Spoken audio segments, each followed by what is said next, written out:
Alright, so I'm not gonna lie, this is a really annoying deal here.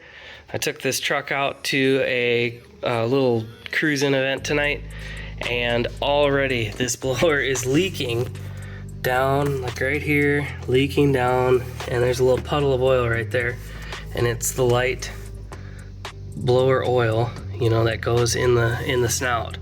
So son of a gun, this thing was just redone. So anyway, I can either send it back and deal with that, but I need the truck. It's August, I want to have fun with it, so I am gonna pull it off and get it resealed.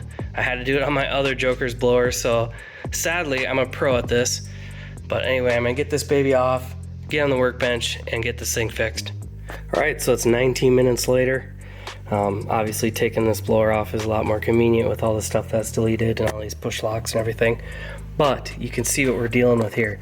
The oil is leaking down. You can see it, some of it's draining back this way, but you can see it's pissing down here, coming down underneath, getting all over the front of the motor. It sucks.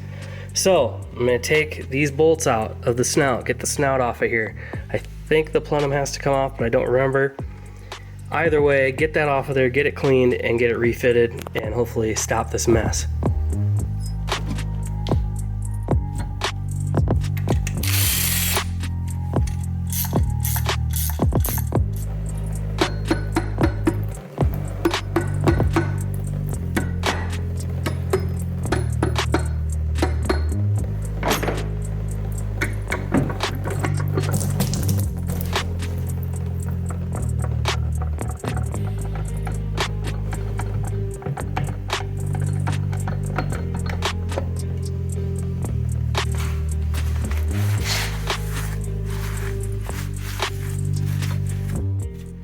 Alright, so I got the snout of the Supercharger off.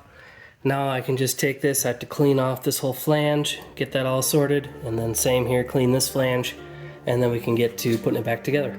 Alright, so I got this flange all cleaned off, got it all Scotch-Brighted down so that it's smooth, but it has like a little, you know, like a little bit of texture to it. Looks really good.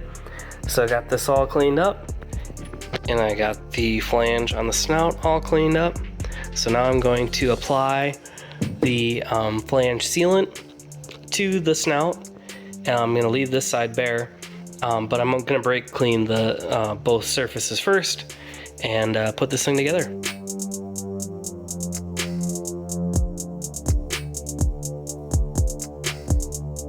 Alright, so there it is. You don't need a lot. Obviously we're not trying to fill a huge gap here, so it's not like RTV or something, so go ahead and slap this baby on here.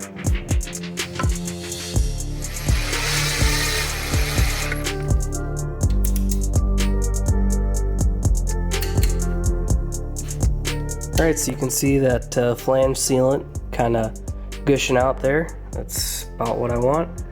Like I say, you don't have to put on too heavy because you don't want it gushing out. It's gushing out on the inside too, so just try and do it very sparingly.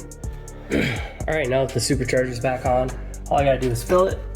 So just take this little port, it's a 3/16 Allen key.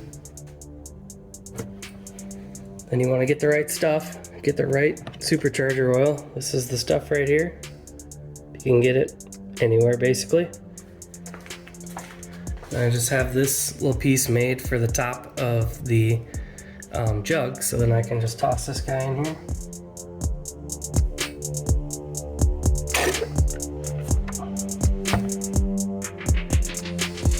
Alright, well there it is. We got the snout back on this thing. Everything's tightened up, filled up, ready to rock. So we're gonna let it sit overnight before we start it up and actually do anything with it. But that's where we're at. Kind of sucks to have to do it, but that's just, I think, part of this deal. These Eatons are tough. So anyway, thanks for watching.